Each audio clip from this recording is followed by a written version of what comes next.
갈라디아서 3장 13절 14절 두 절을 보겠습니다.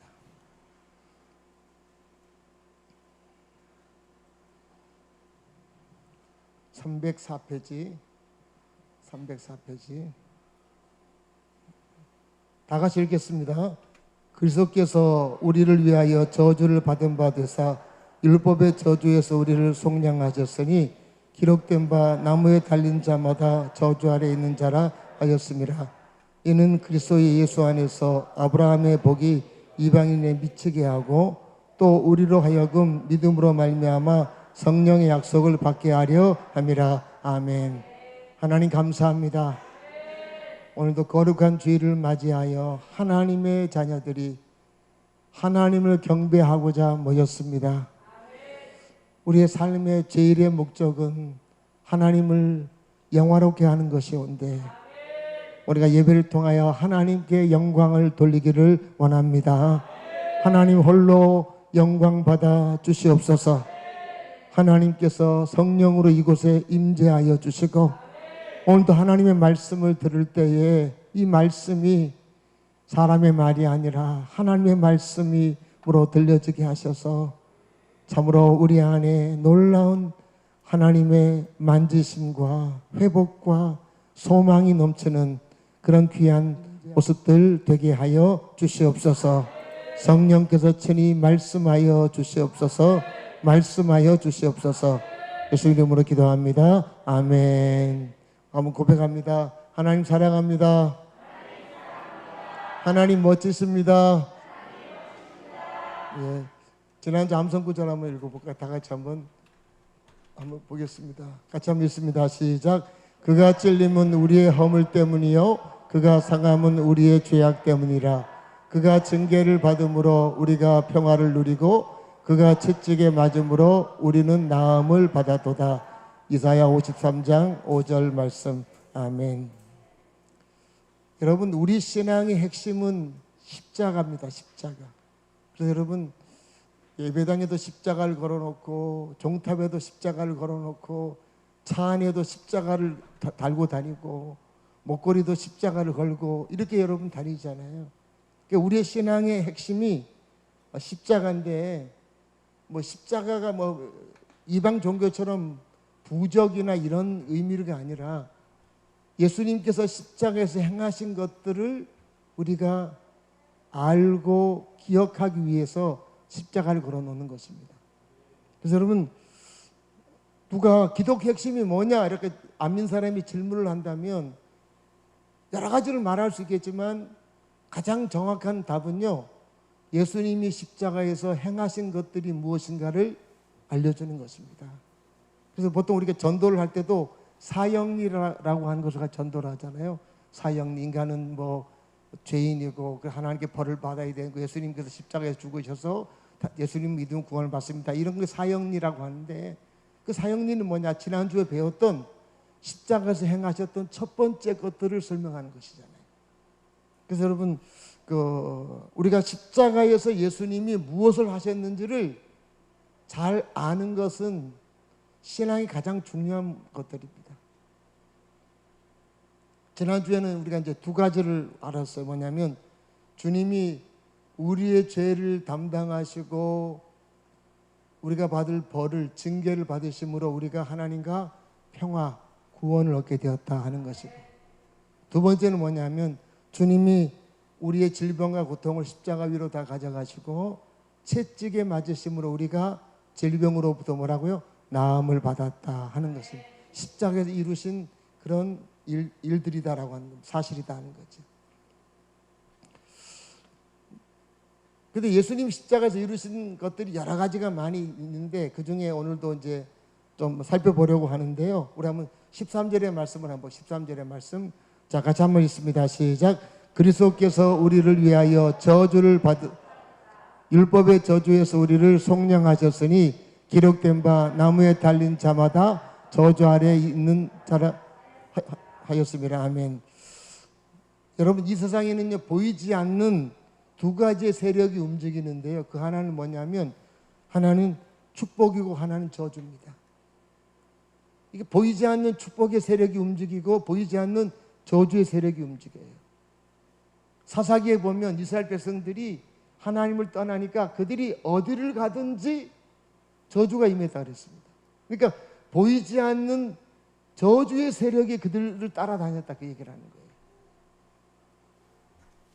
여러분, 그래서 이 축복과 저주는 영적이고 초자연적인 건데요, 이런 것들은 사람들에게 그대로 영향을 끼치는 보이지 않는 영적인 세력이라는 거예요. 그래서 여러분, 저주라고 하는 것은 악하고 부정적인 결과를 가져다 줍니다, 저주의 세력들은. 그러나 축복의 세력들은 선하고 긍정적인 결과를 가져다 준다라고 하는 거예요. 여러분, 재밌는 것은요, 눈이 멀었던 이삭이 큰아들 에서에게 인간적으로 축복하려고 했다가 누구를 축복하게 되죠? 두 번째 아들 야곱을 축복합니다. 아버지를 속이고 축복 기도를 받잖아요. 그런데 아들 야곱의 머리에 손을 대는 순간 하나님이 그를 축복하는 말들이 줄줄줄 흘러나오는 거예요. 근데 자기는 그가 에서라고 생각하고 큰아들이니까 무조건 큰아들한테 주겠다 했는데 나중에 보니까 작은 아들 야곱이었어요. 아버지를 속였는데 나중에 큰아들 에서가 와서 뭐라 말합니까? 아버지, 그건 속인 거니까 그 축복을 다시 나한테 달라고 얘기하니까 그러니까 깜짝 놀라서 뭐라 말합니까? 아니다, 그것은 하나님이 하신 축복이라는 거죠. 그 축복은 취소될 수 없다는 거죠. 너한테는 더 이상 축복할 게 없다는 거죠. 여러분, 그가 눈이 어두워서 모르고 야곱에게 축복했는데 하나님은 야곱에게 축복을 하기를 원하셨다는 거죠. 놀라운 것은요, 그 축복이 야곱에게 그대로 임합니까? 임하지 않습니까? 그대로 임하게 된다는 거예요. 나중에 야곱이 요셉의 두 아들 에브라임과 므낫세를 축복할 때, 그때도 이제 나이가 너무 많아가지고 앞이 잘 안 보이니까 요셉이 오른쪽에는 큰 아들을 앉혀놓고 왼쪽에는 작은 아들을 앉혀놓고 이렇게 축복기도 해달라고 그랬잖아요. 그럴 때 안 보이는데도 손을 이렇게 어긋하면서 축복기도 하니까 요셉이 깜짝 놀라잖아요. 아버지 바뀌었다고, 이게 큰 아들고 이쪽이 작은 아들, 이렇게 하라고 그랬더니 아니다, 하나님은 큰 아들을 축복하기를 원한다, 이렇게 말씀하시잖아요. 근데 결국 여러분, 작은 아들을 축복하기를 원한다 이렇게 말씀하셔서 작은 아들 에브라임을 더 축복하는데, 결국 여러분 그 나중에 흐름을 보면 큰 아들 므낫세보다 에브라임이 하나님의 복을 훨씬 더 많이 받는 그런 결과를 갖게 된다는 거죠. 여러분, 하나님의 축복, 이 세상에는요, 축복이라고 하는 보이지 않는 영적인 힘이 있고 저주라고 하는 보이지 않는 힘이 있다는 거예요. 그 신명기 28장에 보면 축복의 원인을 이렇게 알려주시는데, 우리 한번 볼까요? 한번 신명기 28장 자 1절 같이 한번 읽습니다. 시작. 내가 내 하나님 여호와의 말씀을 삼가 듣고 내가 오늘 내게 명령하는 그의 모든 명령을 지켜 행하면 내 하나님 여호와께서 너를 세계 모든 민족 위에 뛰어나게 하실 것이라. 내가 2절 시작. 내가 내 하나님 여호와의 말씀을 청종하면 이 모든 복이 내게 임하며 내게 이르리니. 자, 하나님의 축복이 그에게 임하게 되는 근거를 뭐라 말씀하죠? 하나님 말씀을 뭐하면? 청종은 뭐냐면 듣고 순종한다, 그 뜻이에요. 듣고 순종하면 하나님의 복의 세력이 너와 함께 할 거다, 이렇게 말씀하는 거죠. 반대로 여러분, 저주의 원인도 설명하는데 신명기 28장 15절 볼까요? 같이 한번 읽습니다. 시작. 내가 만일 내 하나님 여호와의 말씀을 순종하지 아니하며 내가 오늘 내게 명령하는 그의 모든 명령과 규례를 지켜 행하지 아니하면 이 모든 저주가 내게 임하며 내게 이를 것이니. 여러분, 저주가 임하는 원인이 뭐라고 말씀하죠? 하나님의 말씀을 뭐라고요? 순종하지 않고 하나님께 거역할 때 저주가 임한다는 거예요. 이게 여러분 축복과 저주의 원인이에요. 그런데 보세요, 이 땅의 모든 사람들은 하나님을 순종합니까? 거역하며 삽니까? 어떠세요? 거역하고 살잖아요. 우상 만들지 말고 우상을 만들어 놓고. 이 땅의 모든 그 어떤 그 사람들은 그게 문명화 됐든 미개화 됐든 간에 모두가 다 하나님을 거역하며 살아가는 것이 일반적인 모습이기 때문에 사람들 위에는 축복보다는 무슨 세력이 그들을 지배하게 되는 겁니까? 저주의 세력이 지배하게 된다. 그 얘기를 하는 겁니다. 그래서 여러분, 하나님을 거역하는 삶을 인간이 살았기 때문에 여러분, 저주가 그 땅에 임하게 되었고 저주의 결과물들이 세상에는 굉장히 많다는 것입니다. 그래서 여러분, 이 저주는 인간이 끊을 수 없는 거예요. 어떻게 할 수가 없어요. 그래서 여러분, 예수님이 이 땅에 오셔서 십자가를 지신 목적 중에 하나가 뭐냐면 이겁니다. 다시 한번 13절의 말씀 볼까요? 13절. 자, 출신되면 같이 한번 읽습니다. 시작. 우리를 위하여 저주를 받은 바 되사 율법의 저주에서 우리를 속량하셨으니. 자, 우리를 위하여 뭘 받으셨어요? 저주를 받으셨어요. 율법의 저주에 우리를 속량했다. 이걸 쉽게 말해 이런 뜻입니다. 예수님 이 땅에 오신 목적은 뭐냐? 우리가 받을 저주를 끊어버리시고 우리에게 축복을 제공하기 위해서 오셨다라고 하는 것입니다. 우리가 인간이 받을 저주를 끊어버리시고 우리에게 축복을 제공하기 위해서 이 땅에 오셨다라고 하는 것입니다. 이게 예수님이 십자가에서 이루신 사실 중에 하나다라고 하는 거예요. 여러분, 그래서 주님이 십자가에서 우리가 받을 저주를 대신 받으심으로 저주를 끊어버리셨어요. 그리고 나서 우리에게 하나님의 축복을 십자가를 통해서 제공하셨다는 거죠. 여러분, 세계 역사를 보더라도 하나님 잘 믿는 나라는 나라적으로 부강합니까? 부강하지 않습니까? 부강하죠. 그건 역사가 증명하는 사실이에요. 그 역사가 증명하는 사실이에요. 아주 가난한 나라에도 복음이 들어가서 그 나라에 여러분 교회가 세워지고 하나님을 경외하는 사람들이 많아지면서 동시에 나라는요 전체가 바뀌기 시작하는 거예요.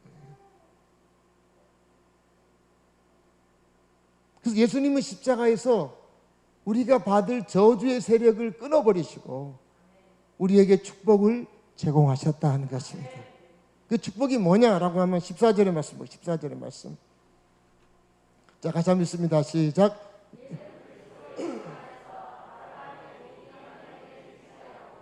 우리를 하여금 믿음으로 말미암아 성령의 약속을 받게 하려 함이라.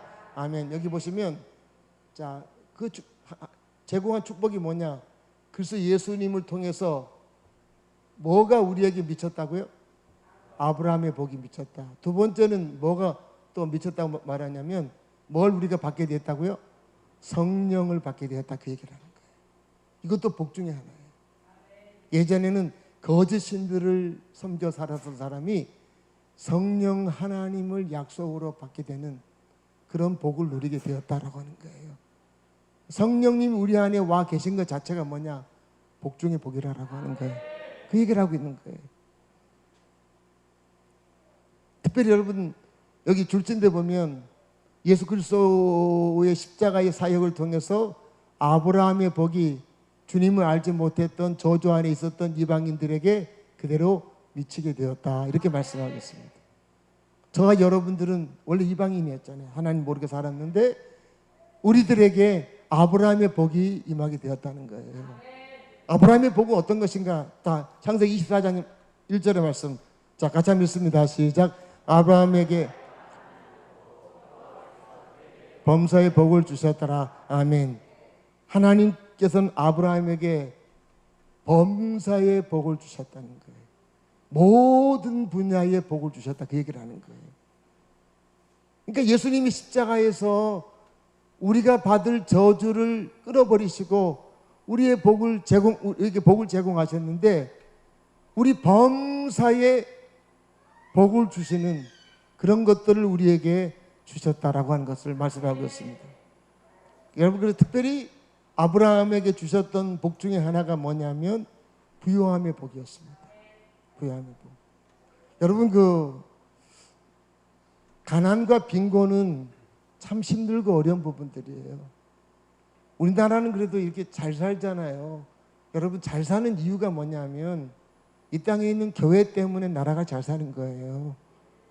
왜냐하면 이 땅에 있는 크리스찬들 때문에 크리스찬들이 하나님의 부유함의 복을 받는 통로가 되었기 때문에 이 나라가 잘 살게 된 거예요. 여러분, 북한에 살았던 분들하고 여러분 얘기해 보셨어요? 북한에 살았던 분들은 고난의 행군 시기에 수없이 많은 사람들이 굶어 죽어간 것을 보았다 그랬잖아요. 그러니까 가난과 빈곤이라고 하는 것이 얼마나 큰 저주인가를 그들은 친히 목격한 사람들이에요. 여러분, 그래서 율법에 주는 저주 가운데 대표적인 저주가 뭐냐면 빈곤함입니다. 빈곤함이에요. 우리 신명기 28장의 말씀 한번 볼까요? 한번. 자, 이거 한번 보겠습니다. 한번. 자, 15절. 자, 같이 한번 읽습니다. 시작. 말씀을 순종하지 아니하여 내가 오늘 내게 명하는 이 모든 명령과 규례를 지켜 행하지 아니하면 이 모든 저주가 내게 임하며 내게 이를 것이니, 하나님 말씀에 불순종함으로 말미암아 모든 저주가 내게 임할 것이다 하면서 그 다음에 어떤 저주를 말하냐면 16절부터 보겠습니다. 같이 한번 읽습니다. 시작. 내가 성읍에서도 저주를 받으며 들에서도 저주를 받을 것이요 또 내 광주리와 떡반죽 그릇이 저주를 받을 것이요 내 몸의 소생과 내 토지의 소산과 내 소와 양의 새끼가 저주를 받을 것이며 내가 들어와도 저주를 받고 나가도 저주를 받으리라. 예. 이건 여러분 다 뭐예요? 어딜 가든지 안 되는 거예요. 무엇을 해도 안 되는 거예요. 이게 저주라는 거예요.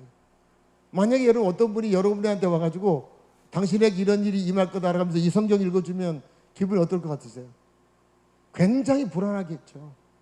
예전에 어떤 분이 저한테 성도가 전화 와서 그랬어요. 목사님, 어떤 분이 화난다고 나한테 막 저주를 퍼붓는데 그 저주가 임할까 봐 자기는 너무 걱정이 된다고 하면서 저한테 전화가 왔더라고요. 이 자식도 되는 게 하나 없을 것이고 뭐 하면서 막 저주를 퍼붓던 거예요. 그러니까 마음이 불안한 거예요.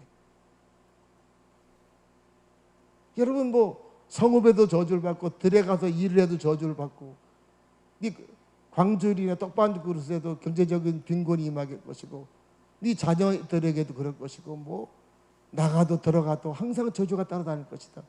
경제적인 빈곤이 따라가는 저주를 이야기하고 있는 것입니다. 여러분, 얼마나 이게 여러분 두렵고 무서운 부분들이에요. 이게 여러분 율법을 어긴 사람들에게 주어진 저주의 내용들이라는 거죠. 또 신명기 28장 48절 한번 볼까요? 줄지대만 한번 읽어보겠습니다. 시작. 굶주리고 목마르고 헐벗고 모든 것이 부족하게 될 것이며. 여러분, 저주 중에 빈곤의 저주가 이거예요.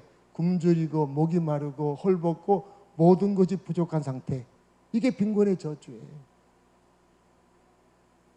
이런 것이 하나님을 거역한 사람들에게 임하게 되었는데 주님이 십자가에서 이런 것들을 다 끊어버리시고 우리에게 축복을 제공하셨다라고 하는 것입니다. 그 부분들을 우리에게 말씀하고 있습니다.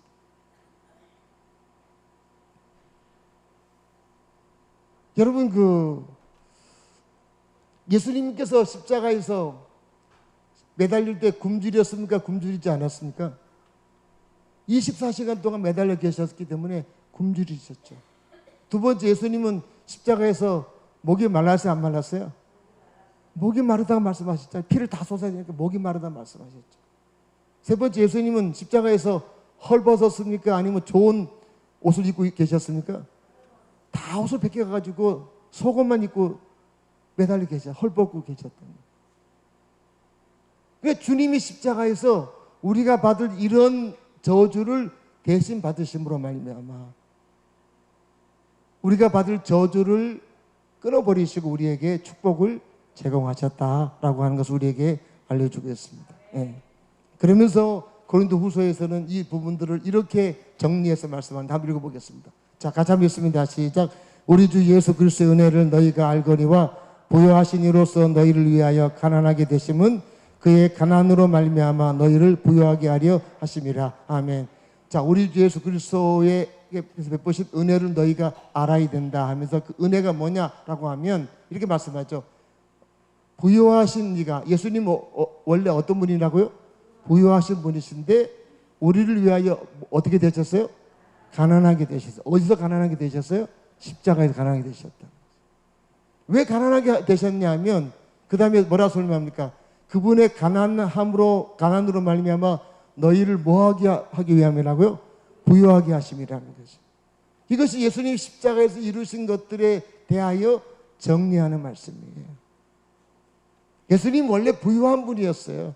예수님은 원래 굉장히 부유함을 누렸던 분이었다는 거죠.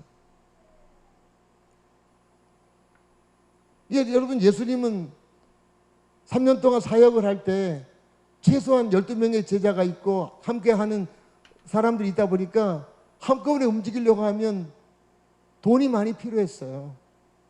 근데 여러분, 맨날 돈이 없어서 쩔쩔매거나 그렇게 하지 않으셨다는 거죠. 항상 예수님은 충분한 그런 돈을 가지고 움직이셨던 분이셨어요. 우리 한번 누가복음 8장 보겠습니다. 8장. 자, 앞에 다 쳐다보세요. 예. 8장 1절부터 3절 같이 한번 읽습니다. 시작.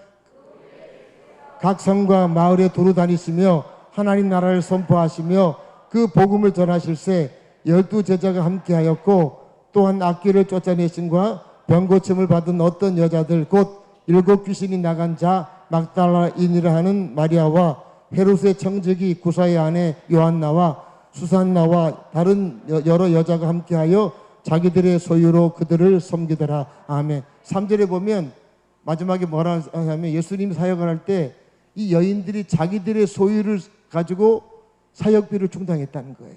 그러면서 누구가 설명 3절에 보시면 부자 한 사람이 나오죠. 누구를 설명하고 있어요? 헤로드 왕의 뭐한 사람? 청지기였던 구사의 아내 요한나.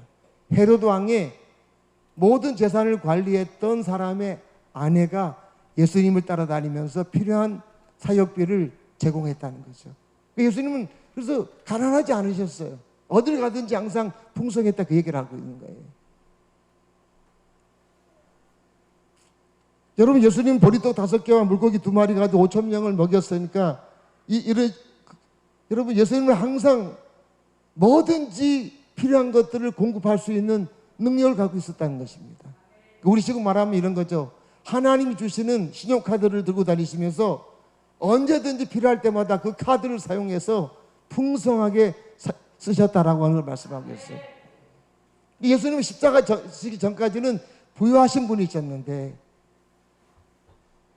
일부러 십자가에서 목이 마르고 헐벗고 굶주린 이유가 뭐냐면 우리를 빈곤에서부터 저주에서부터 끊으시고 우리에게 부유함을 가져다 주기 위함이셨다는 것입니다.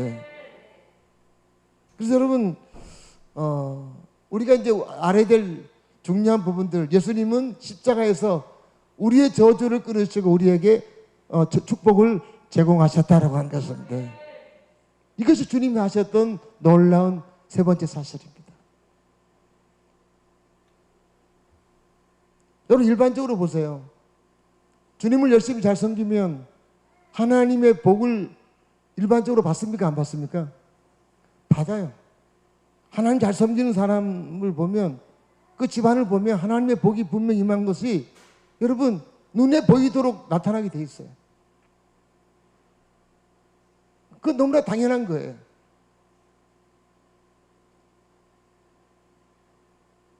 우리가 이 땅을 살아가면서 언제나 기억해야 할 거 뭐냐면 하나님은 나는 더 이상 저주를 받을 대상이 아니라 나는 축복의 대상이다 하는 것들을 저나 여러분들이 믿어야 한다는 것입니다. 한번 해볼까요? 나는 저주의 대상이 아니고 축복의 대상입니다. 아멘. 여러분, 왜냐하면 주님이 십자가에서 저주를 끊어버리시고 축복을 우리에게 제공하셨기 때문입니다. 이 사실을 우리가 믿는 것이 중요하다는 거예요. 그런 게 어딨어? 그럼 그 사람에게는요 하나님의 부유함들이 나타나지 않는다는 거예요. 하나님의 풍성함들이 나타나지 않습니다. 아무리 내가 상황이 좀 힘들고 어려워도 항상 우리의 머릿속에 가져야 될 거, 주님이 십자가에서 내게 임했던 저주를 다 끊어버리시고 나에게 축복을 제공하셨다. 나는 저주의 대상이 아니라 축복의 대상이다. 이렇게 늘 여러분 믿고 살아가는 것이 우리 가운데 필요하다는 것입니다. 여러분, 그래서 이 땅이 아무리 힘들고 어려워도 내 자신이 축복의 대상임을 항상 기억하고 사셔야 됩니다. 코로나 때문에 힘들고 살다 보면 이것저것 때문에 경제적으로 어려움이 올 수 있어도 항상 머릿속에 뭐냐? 나는 하나님의 축복의 대상이다. 내가 잘나서 내가 잘해서 축복을 받는 것이 아니고 예수님이 십자가에서 내게 임할 저주를 다 끊어버리시고 축복을 제공하셨기 때문에 예수님 때문에 내가 축복의 대상이 되었다라고 하는 거예요.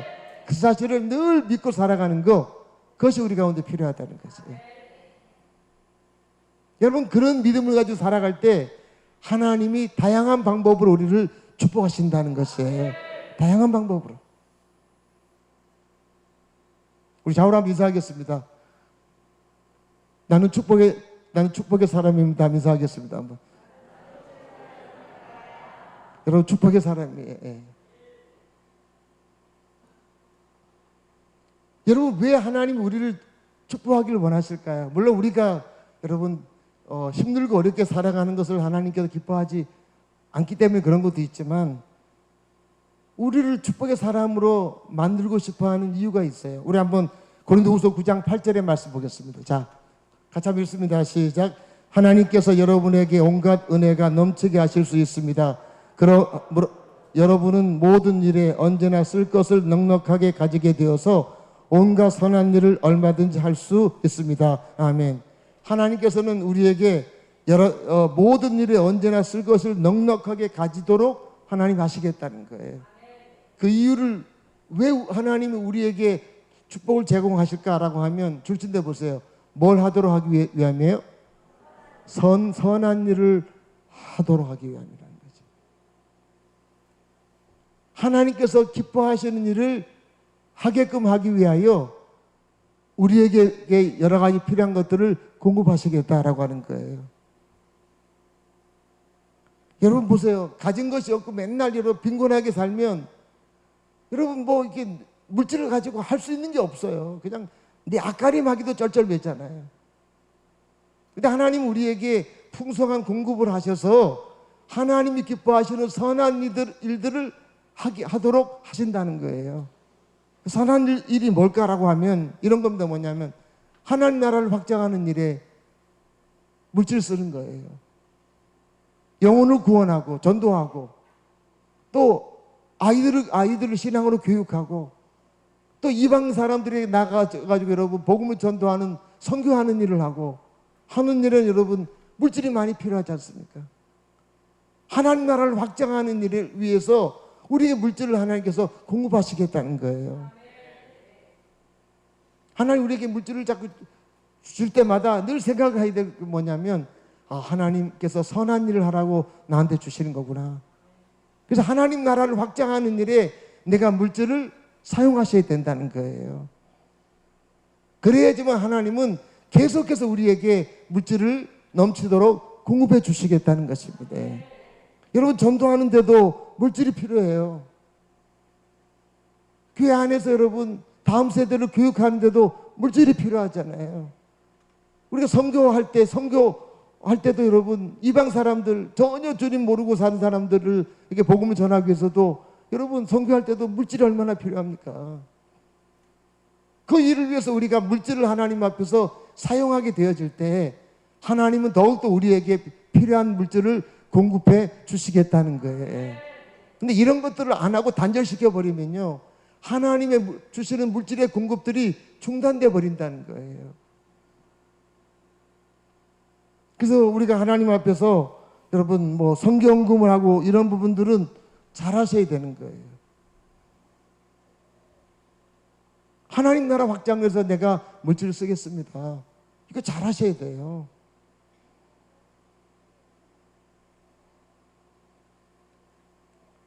그래서 여러분 우리가 저희 교회도 선교비를 이렇게 보내고 있는데 저희 교회에 보니까 예산의 한 10% 정도를 선교비로 쓰고 있어요, 보면.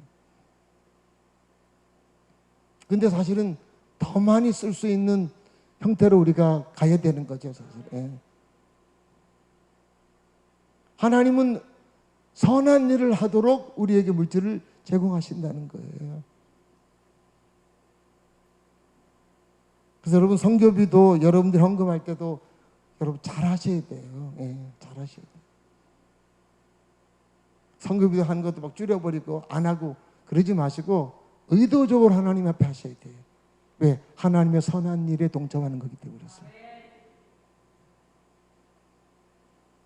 저도 개인적으로 교회를 떠나서 선교비를 보내는 곳이 있어요. 왜냐하면 하나님 나라 확장을 위해서. 그래서 여러분, 하여튼 하나님 나라 확장을 위해서 우리가 물질을 잘 쓰는 것이 필요하다 하는 것이고, 또 하나는 뭐냐면 주변에 물질이 필요한 사람을 돕기 위해서 물질을 잘 사용하셔야 된다는 겁니다. 그냥 돈이 많아지면 여러분 그냥 내 재산만 늘리는 쪽으로 가는 것이 아니라 내 주변을 이렇게 살펴보면서 어려운 사람이 없는가 하는 것들을 이렇게 확인해 보시고 그분들에게 이렇게 물질을 제공하는, 공급하는 그런 역할을 우리가 해야 된다는 것입니다. 그러기 위해서 하나님이 우리에게 부유함을 주시겠다는 거예요. 부유함을 주시겠다. 그래서 우리를 통해서 도움을 받는 분들이 더욱더 많아져야 한다는 거예요. 많아져야 된다. 그래서 예수님은 십자가에서 우리가 받을 저주를 다 가져가시고 우리에게 축복을 제공하셨다는 것입니다. 이 사실을 언제나 믿으시기 바랍니다. 예. 나는 항상 부유한 사람이다. 항상 이렇게 생각하고 입술로 고백하고 사셔야 돼요. 난 돈이 없어 이러지 마시고 나는 부유한 사람입니다. 한번 해볼까요? 나는 부유한 사람입니다. 나는 부유한 사람입니다. 예, 늘 부유한 사람이라고 생각하고 믿고 고백하고 사셔야 돼요.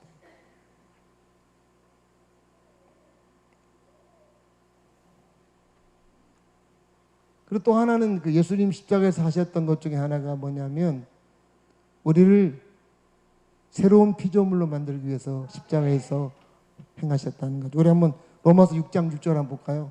같이 한번 읽습니다. 시작. 우리가 알거니와 우리의 옛사람이 예수와 함께 십자가에 못 박힌 것은 죄의 몸이 죽어 다시는 우리가 죄에게 종노릇 하지 아니하리 함이니. 여기 보시면 우리의 옛사람이 예수와 함께 십자가에 뭐라고요?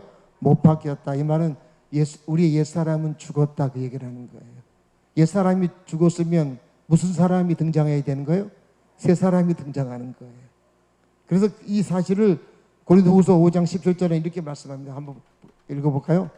5장 17절 같이 한번 읽습니다. 시작. 누구든지 그리스도 안에 있으면 그는 새로운 피조물입니다. 옛것은 지나갔습니다. 보십시오. 새 것이 되었습니다. 자, 우리가 옛사람은 죽고 새 사람이 되었는데 새 사람을 성경은 뭐라고 표현하고 있어요? 새로운 피조물이다 이렇게 표현하고 있어요. 우리는 주님 안에서 새로운 피조물, 새로운 사람이 되었다는 거예요. 예수 믿기 이전과 예수 믿고 난 다음에는 전혀 다른 사람으로 우리가 바뀌어졌다라고 하는 것을 말씀하는 겁니다. 여러분, 그래서 왜 이렇게 새로운 피조물이 됐냐라고 하면, 자, 그럼 에베소서 1장 말씀 볼까요? 자, 5절 같이 한번 읽습니다. 시작. 하나님은 하나님이 기뻐하시는 뜻을 따라 예수 그리스도를 통하여 우리를 하나님의 자녀로 삼으시기로 예정하신 것입니다. 자, 예수님 십자가에서 죽으신 말미암아 우리가 어떤 신분을 갖게 되었다고요? 하나님의 자녀가 되었다. 그러니까 하나님의 가문에 우리가 입양되었다 이렇게 되어 있습니다. 다른 성경에는 하나님의 가문에 입양된 존재다라고 하는 거예요.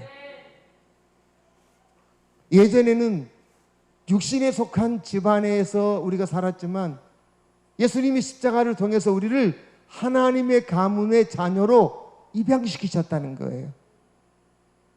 그러니까 가문이 달라진 거예요. 새로운 피조물이라는 것은 뭐냐면 예수님이 십자가를 통해서 내가 속해 있는 가문을 새롭게 만들었다는 것입니다. 그래서 예전에는 육신에 속해 있던 그런 집안에 흐르는 많은 것들을 우리가 받고 살았지만 하나님의 집안의 가문으로 입양됨으로 말미암아 이제는 과거로부터 모든 것이 단절되어 버렸다, 이 말씀을 하는 거예요. 그래서 옛 것은 지나갔으니 보라 새 것이 되었다, 이렇게 말씀하잖아요. 여러분, 그래서 우리는 하나님의 가문에 입양됨으로 말미암아 우리가 새로운 피조물로서 이 땅을 살게 된다는 것입니다. 예. 여러분, 보통 그래서 이 새로운 피조물이라고 하는 것은 두 가지의 중요한 의미가 있는데, 첫째는 뭐냐면 과거와의 단절이에요. 병원에 가보면 의사들이 보통 내가 아파서 가보면 가장 먼저 질문하는 게 뭐예요? 혹시 내가 당뇨로 가면 뭐라고 말합니까? 혹시 집안에 당뇨병 환자가 많습니까? 이렇게 물어본다고요. 집안에 혹시 고혈압 환자가 많습니까? 그 왜 물어봐요? 집안을 통해 흐르는 그런 질병이 있기 때문에 그렇습니다. 질병이 있으니까 그거 물어보는 거예요. 보통 우리의 육신의 가문이라든지 이런 쪽으로 흐르는 것들이 항상 있어요. 그래서 그런 것들에 의해서 우리가 영향을 많이 받고 사는 거잖아요.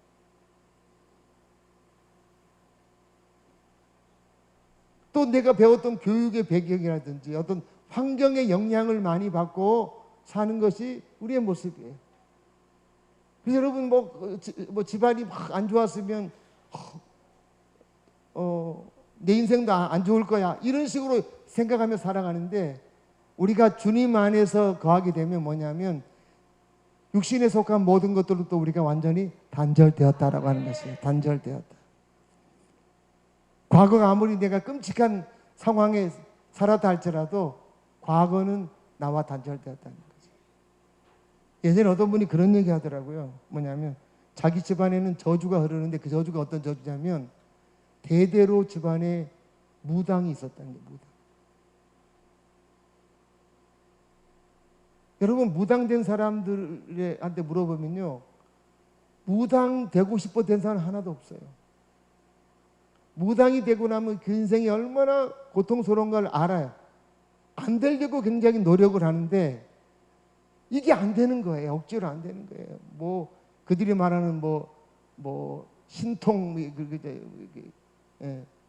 이렇게 어떤 몸이 아프게 된다든가 여러 가지가 와가지고 막 어쩔 수 없이 무당이 되는 사람들이 대부분이에요.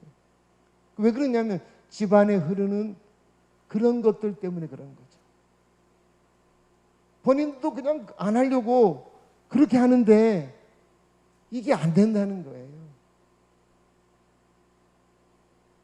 근데 여러분, 예수를 믿으면 하나님의 가문에 새로 여러분 입양되었기 때문에 그런 식의 가문에 흐르는 나쁜 것들이 나에게 적용될 수 없다는 거예요.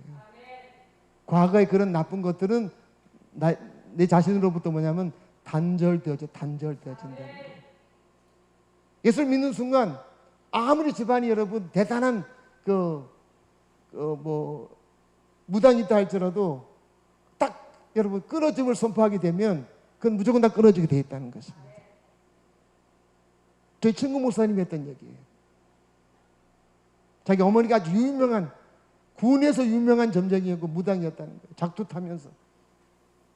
그래서 늘 집안에 가면 우울하고 음습하고 또 누가 무당이 돼야 될까 늘 고민하고 그랬었는데 집안이 다 예수를 믿고 나니까 그런 저주가 완전히 끊어졌다는 거예요. 완전히 단절되었다는 거예요.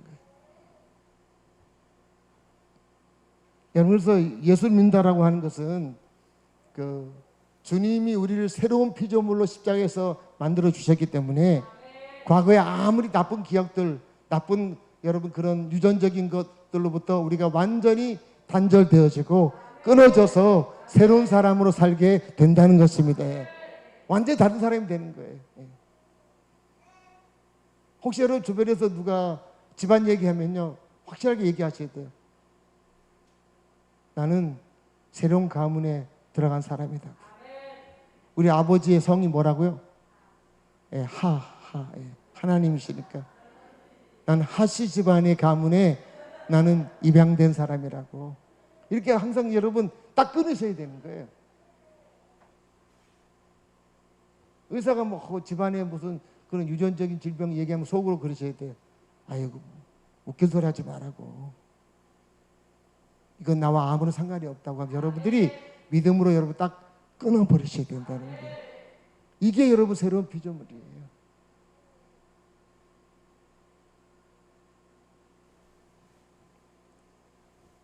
그래서 여러분 그런 과거의 단절을 잘 누리며 우리가 살아야 되고요. 또 하나는 뭐냐면 새로운 피조물은 뭐냐면 하나님의 본성, 하나님의 성품을 갖게 되었다는 거예요. 하나님의 본성. 리사는 누굴 닮았어요? 리사는 아빠나 엄마를 닮았잖아요. 자녀가 부모를 닮는 건 너무나 당연해요. 이동현 집사님은 누굴 닮았어요? 이규야 장로님 너무 닮았잖아요. 예. 저희 큰아들도 보면 저를 너무 닮아가지고 깜짝 놀랐다고 했어요. 왜냐하면 자녀는 부모의 유전인자를 갖고 태어나기 때문이었어요. 여러분 우리가 예전에는 여러분 예수 믿기 전에는 세상적인 쪽에 우리가 유전인자가 있었지만 예수 믿는 순간부터는 뭐냐? 하나님의 유전인자를 우리가 갖고 새로 태어났다는 것입니다. 우리 안에는 하나님의 성품, 하나님의 본성이 있는 거예요. 언제나 늘 기억하셔야 돼요. 하나님의 본성이 어떤 것이 있을까? 자, 우리 한번 갈라디아서 5장 보겠습니다. 5장 22, 23절 같이 한번 읽어볼까요? 시작. 그러나 성령의 열매는 사랑과 기쁨과 화평과 인내와 친절과 선함과 신실과 온유와 절제입니다. 이런 것들은 막을 법이 없습니다. 아멘. 성령 하나님 주신 열매인데 이것은 성령 하나님 안에 있는 본성을 말하는 거예요. 우리 안에도 이게 있다는 거죠. 우리 안에 뭐가 있어요? 사랑이 있고, 또 둘째 뭐가 있어요?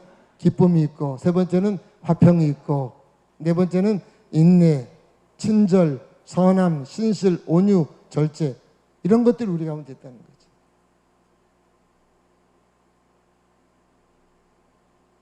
어떤 크리스찬들이 그런 얘기를 해요. 맨날 이렇게 근데 웃지도 않고 맨날 우울하게 사니까 옆 사람이 이렇게 물어보는 거예요. 아니 왜 이렇게 맨날 이렇게 우울한 모습 살아? 그러니까 나는 한의학적으로 우울질이라서 그래, 이렇게 말한다고요. 여러분 그렇게 하시면 안 돼요. 우리는 그런 걸 따르는 게 아니고 우리 안에 있는 하나님의 본성을 따르는 거예요. 우리 안에는 어떤 본성을 갖고 있어요? 기쁨의 본성이, 기쁨의 본성. 내 안에는 기쁨의 본성이 있는 거예요. 기쁘게 사는 것이 내 본성이에요. 기쁘게 본성. 자우라 인사하겠습니다. 저의 본성은 기쁨입니다 하면서 하겠습니다. 예, 기쁘게 사는 게 본성이에요. 예. 또 우리의 본성이 뭐냐? 친절한 거예요. 친절한 거예요. 사람에게 친절한 거예요. 왜 이렇게 친절하세요? 제 본성이에요. 무슨 본성이에요? 하나님의 본성이니까. 교회 와가지고도 여러분 성도를 만나면 막 친절하게 막 하고, 그게 여러분 당연한 거예요. 이게 하나님의 본성이니까. 온유한 것도 우리의 본성이고요. 신실한 것도 우리의 본성이에요. 그래서 여러분 우리가 이 땅을 살아가면서 내 안에 있는 하나님의 본성이 잘 드러내는 삶을 살아가야 한다는 거예요. 제가 늘 얘기하잖아요. 교회 오시면요, 늘 막 웃으면서 얘기하시고 웃으면서 예배당으로 내려오셔야 되고 예배를 드리다가도 웃으셔야 되고. 예. 저는 아프리카 남아프리카 공화국 가가지고 가장 놀란 것 중에 하나가 그들은 막 예배 드리다가 너무 좋으면요 이 앞을 막 뛰어다녀요. 예배 중간에 막 나와가지고 정정이 자매님 나와서 한번 뛰어다녀보세요. 왔다 갔다 하면서 막 좋으니까 막 뛰어다녀요. 막. 낯선 문화였는데요. 처음엔 당황스러웠는데 그게 이렇게 부럽더라고요. 막 기뻐서. 기쁨 우리의 본성이에요. 우리의 본성. 우리 한번 에베소 4장 22절 23절을 볼까요? 한번. 자, 같이 한번 읽습니다. 시작. 허망한 욕정을 따라 살다가 썩어 없어질 그 옛사람을 벗어버리고 마음의 영을 새롭게 하여 하나님의 형상을 따라 참 의로움과 참 거룩함으로 제수를 받은 새 사람을 입으십시오. 이 말은 뭐냐면 우리는 옛사람의 본성대로 살면 안 되고 새로운 사람의 본성으로 살아야 된다 하는 것입니다. 이를 위해서 내가 노력해야 된다 하는 것입니다. 난 원래 우울하게 이거 아니에요. 밝게 사셔야 되고요. 사람 만나도 친절하게 대하셔야 되고 사람을 대할 때도 온유함으로 대해야 되고 이게 여러분 십자가에서 주님 우리에게 주신 새로운 피조물의 삶이라는 것입니다. 그래서 늘 우리가 이 땅을 살면서 나는 하나님의 성품을 가진 사람이다. 그건 기억하셔야 돼요. 기억하셔야 돼요. 그래서 주님은 십자가에서 우리에게 참 많은 것들을 제공하셨어요. 그 중에 하나가 우리의 저주를 가져가시고 우리에게 축복을 제공하셨다는 거죠. 우리는 여러분 가난하고 빈곤하게 사는 사람이 아니라 하나님의 공급을 받으며 사는 부유한 사람이라는 사실을 늘 믿고 사시기 바랍니다. 예. 경제적으로 어려울 때도 여러분 그건 놓치시면 안 돼요. 더 고백하고 사셔야 돼요. 또 내가 주님이 옛사람을 죽이고 나를 새로운 사람을 만들어 주셨다 하면서 과거의 단절과 내 안에는 하나님 성품이 있다는 사실을 항상 기억하면서 이 땅을 살아가야 할 것입니다. 그래서 여러분 삶의 현장에서 하나님의 성품을 잘 드러내면 안 믿는 사람들 눈에 도대체 이 사람은 뭐야? 이런 말을 우리가 듣게 될 것이에요. 그렇게 하길 주님은 원하신다는 것입니다. 그런 귀한 모습이 우리 가운데 있기를 간절히 바랍니다. 하나님 감사합니다.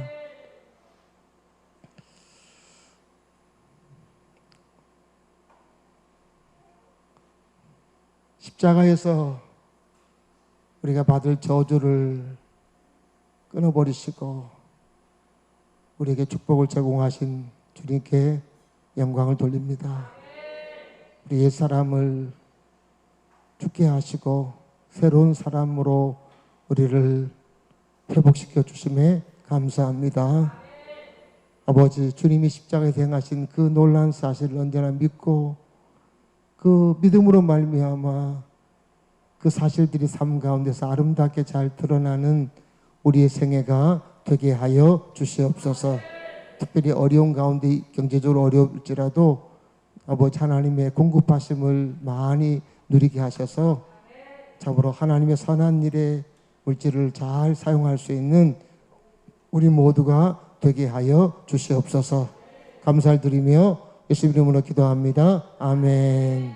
일어서겠습니다.